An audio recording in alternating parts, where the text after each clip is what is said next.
हाय friends, मैं Meena Pandey. Welcome back to my channel serve with love.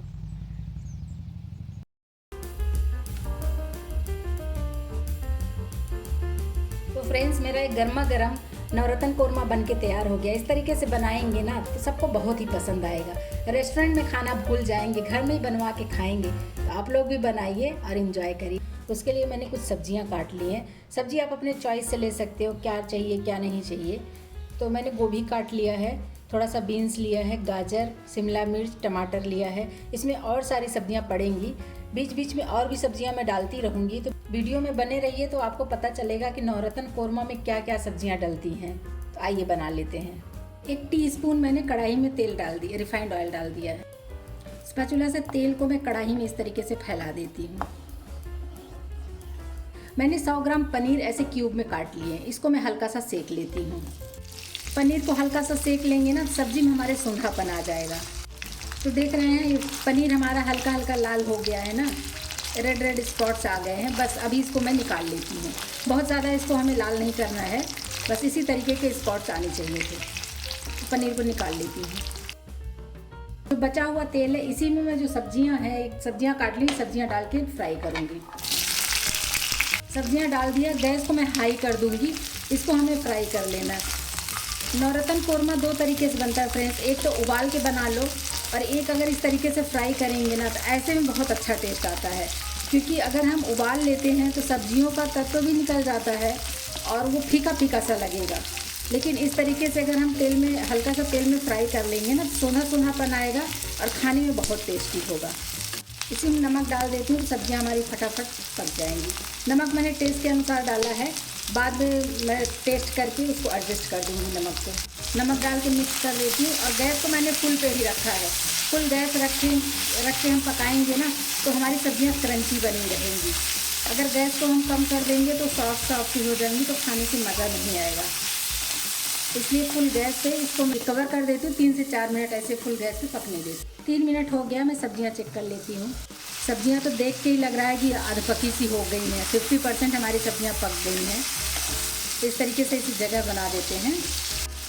मैंने 2 table spoon sweet corn ले लिया है और 3 टेबल स्पून हरी वाली मटर लिया, फ्रोजन मटर है, इसको ले लिया। इसको इसमें डाल देती हूँ, फिर मिक्स कर देती हूँ। साथ में सब्जियों में ये भी पक जाएगा। क्योंकि ये फ्रोजन है तो ये पकने में ज़्यादा टाइम नहीं लेता है, इसलिए मैंने इस टाइम पे डाला है कि 50% हमारी सब्जियां पक जाएंगी, उसके बाद डाला है। अच्छे से चला लिया है और ये देखने में लग रहा है कि ये भी पक चुका है। तो मैंने एक बड़ा सा आलू उबाल के फ्रिज में रख दिया था। उसके वजह से ये आलू जो है ना, ये देख रहे हैं ऐसे क्यूब से हैं और ये इसका शेप ख़राब नहीं होगा। कि आलू डाल के भी इसको मिक्स कर देते हैं। और गैस को मैं तेज़ पे ही रखी हूँ। इसको भी कवर करके मैं, क्योंकि आलू मेरी पकी हुई है लेकिन फ्रिज में रखा था ना, इसलिए हार्ड है। तो ये मतलब कि टूटेगा नहीं आलू हमारा। और बस ऐसे चलाते हुए सब्जियों को एक बार मिक्स कर देती हूँ। फिर से ऐसे कवर कर देती हूँ। आलू और जो भी अभी सब्जियाँ डाला ना, वो सब साथ में पक जाएगा। सब्जियाँ तो हमारी पक रही हैं। ग्रेवी के लिए मैं कुछ तैयारी कर लेती हूँ, क्योंकि इसको मैं वाइट ग्रेवी बनाऊंगी। एक कटोरी का नाप लिया है। समझ लीजिए कि 3 से 4 टेबल स्पून दही ले लिया है। 5-7 काजू मैंने गर्म पानी में भिगा दिया है और 1 टेबल स्पून मैंने ये डेजिकेटेड कोकोनट लिया है। इसको मिक्सी जार में डाल के ग्राइंड कर लेती हूँ। तो जो ये दही लिक्विड है ना, इसी की वजह से ये पेस्ट बन जाएगा। ये एक बार चेक कर लेती हूँ सब्जी को। लग रहा है सब्जियाँ देखने में लग रही है पक चुकी है। आलू हमारा पका ही हुआ था। सिर्फ ये गोभी जो है थोड़ा टाइम लेता है, तो गोभी भी हमारा पक चुका है। इन सब्जियों को मैं जिस प्लेट में मैंने पनीर निकाल लिया है ना, उसी प्लेट में मैं ये सब्जियां भी निकाल लेती हूँ। उसके बाद हमें ग्रेवी भी तो बना के तैयार करना है। मैंने फिर से वही कढ़ाई ले लिया है। इसी में मैं 1 टेबल स्पून रिफाइंड ऑयल डाल रही हूँ। आप चाहिए तो इसको घी या बटर में भी बना सकते हो, लेकिन मैं रिफाइंड ऑयल में ही बना के तैयार करूँगी। 1/2 टीस्पून जीरा डाल देती हूँ। एक बड़ी वाली इलायची को ऐसे लेके मैंने छील के दाने निकाल लिए, इसको डाल देते हैं। 2 तेज पत्ता डाल देते हैं छोटे छोटे से। 2 स्टिक दालचीनी के डाल देते हैं। थोड़ा सा चला लेना है ताकि ये सब थोड़ा सा तेल में इसका फ्लेवर आ जाए। इधर मैंने 2 हरी मिर्ची इसे बारीक बारीक काट लिया है। थोड़ा सा अदरक काट लिया है, इसको भी डाल देती हूँ।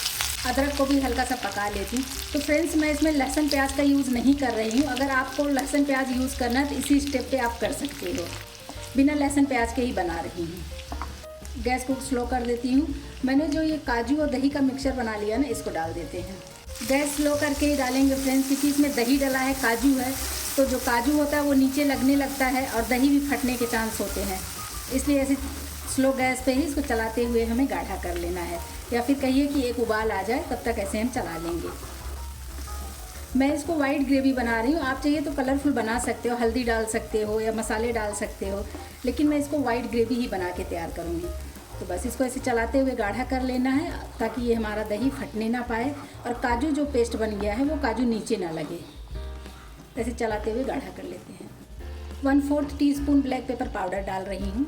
1 टीस्पून धनिया पाउडर है, घर का बना हुआ पाउडर है फ्रेंड्स, वही डाल रही हूँ। इसको डाल के मिक्स कर देते हैं, क्योंकि बाकी मसाले डालने से कलर आ जाएंगे ना, तो हमें कलर नहीं ले आना है, हमें तो वाइट ग्रेवी बनाना है, तो इसलिए बाकी मसाले मैं इसमें यूज़ नहीं कर रही हूँ। बस यही इतने मसाले हमारे यूज़ होंगे। थोड़े से कसूरी मेथी लेके ऐसे क्रश करके इसको डाल देती, इससे भी बहुत अच्छा टेस्ट आता है। बस इसको भी मिक्स कर देते हैं।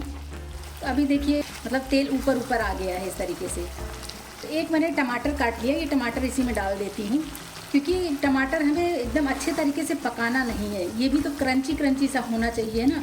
अगर सब्जियों के साथ डाल के मैं पका देती तो फिर टमाटर तो एकदम से हलवा जैसा हो जाता, तो मज़ा नहीं आता खाने में। तो इसलिए अगर इस टाइम में ग्रेवी में डालेंगे तो ये हल्का सा पका रहेगा, बाकी क्रंची क्रंची सा, जैसे सब्जियाँ क्रंची है ना, बस उसी तरीके का ये भी क्रंची रहेगा। 1 से 2 मिनट ऐसे ही मसालों में ही पका लेती हूँ मैं। मसाले हमारे अच्छे तरीके से भुन गए हैं, टमाटर भी इसमें थोड़ा सा पक गया है, क्योंकि इसका छिलका नहीं उतरने देना है। अगर ज़्यादा पका लूँगी तो इसके छिलके उतर जाएंगे ना टमाटर के, तो हमें वो तो चाहिए नहीं। तो बस टमाटर भी हमारा हल्का सा पक चुका है। जो सब्जियां मैंने रोस्ट कर लिया और पनीर रोस्ट किया है ना, उसको इसी में डाल देती हूँ। अभी इसको मैं मिक्स कर लेती हूँ इस तरीके से मसालों के साथ में अच्छे से। फ्रेंड्स, इस तरीके से बनाएंगे ना तो आप रोटी के साथ, नान पराठा के साथ खाएं या फिर पुलाव बनाएं उसके साथ खाएं, बहुत ही टेस्टी बनता है। बहुत ही लाजवाब नवरत्न कौरमा बन के तैयार होता है। तो अगर सूखी आपको चाहिए तो बस बन के तैयार है, नमक देख लीजिए, एडजस्ट कर दीजिए, हो गया। लेकिन मैं इसमें हल्का सा ग्रेवी भी करूँगी। तो मिक्सी जार में जिसमें मैंने पेस्ट बना लिया था ना, उसी उसमें पानी डाल रही हूँ। ज़्यादा पानी नहीं डालूँगी क्योंकि बहुत हल्का सा ग्रेवी चाहिए, ग्रेवी हमें नहीं चाहिए।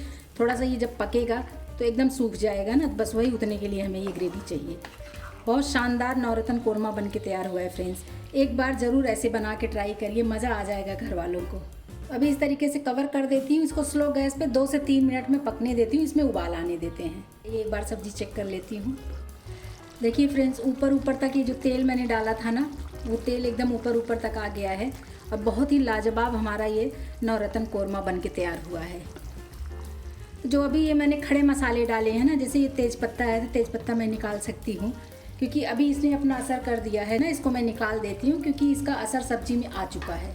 तो जो भी सब्जी में आपके जो भी मसाले आपको खड़े दिखें तो वो आप निकाल सकते हो, नहीं तो खाने के साथ में जब आपके थाली प्लेट में आएगा उस टाइम निकाल दीजिएगा। एक चीज़ का ध्यान रखना है फ्रेंड्स कि जो दही मैंने यूज़ किया है ना, वो दही खट्टी नहीं होनी चाहिए। अगर आपकी भी दही खट्टी नहीं है तो बहुत ही लाजवाब नवरत्न कौरमा बन के तैयार होगा। कि एक बार अगर बना लिया ना तो घर वालों की फरमाइश पे फरमाइश आने लगेगी कि मुझे यही सब्ज़ी बना के खिलाओ। तो बहुत ही टेस्टी सब्ज़ी लाजवाब बन के तैयार हुई है। थोड़ा सा धनिया पत्ती से गार्निश कर देती हूँ, खाने के लिए मैं सर्व कर देती हूँ। नवरत्न कौरमा हमारा बन के तैयार हो गया है। तो फ्रेंड्स, मेरा नवरत्न कौरमा मैंने सर्व कर दिया है। आप चाहिए तो इसी में कोई ड्राई फ्रूट्स डाल सकते हो, लेकिन जैसा कि मैंने इसमें काजू पीस के डाला है मसाले में, तो मैं थोड़ा सा किशमिश डाल रही हूँ। इससे भी बहुत अच्छा टेस्ट आता है। आपकी चॉइस है, अगर आपको डालना है तो डालिए। डेकोरेट करने के लिए मैंने घी में थोड़ा सा एक काश्मीरी लाल मिर्च तड़के में दे दिया है। इस तरीके से डाल देंगे ना तो डेकोरेशन करने में बड़ा अच्छा लगता है देख के, क्योंकि वाइट ग्रेवी का है।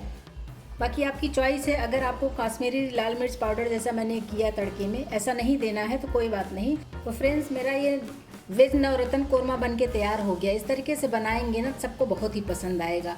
बिल्कुल होटल स्टाइल बन के तैयार हुआ है, तो आप लोग भी बनाइए। अगर आपको मेरा तरीका पसंद आया हो तो लाइक और कमेंट्स करना बिल्कुल भी मत भूलना फ्रेंड्स। लास्ट तक मेरी वीडियो देखने के लिए थैंक यू।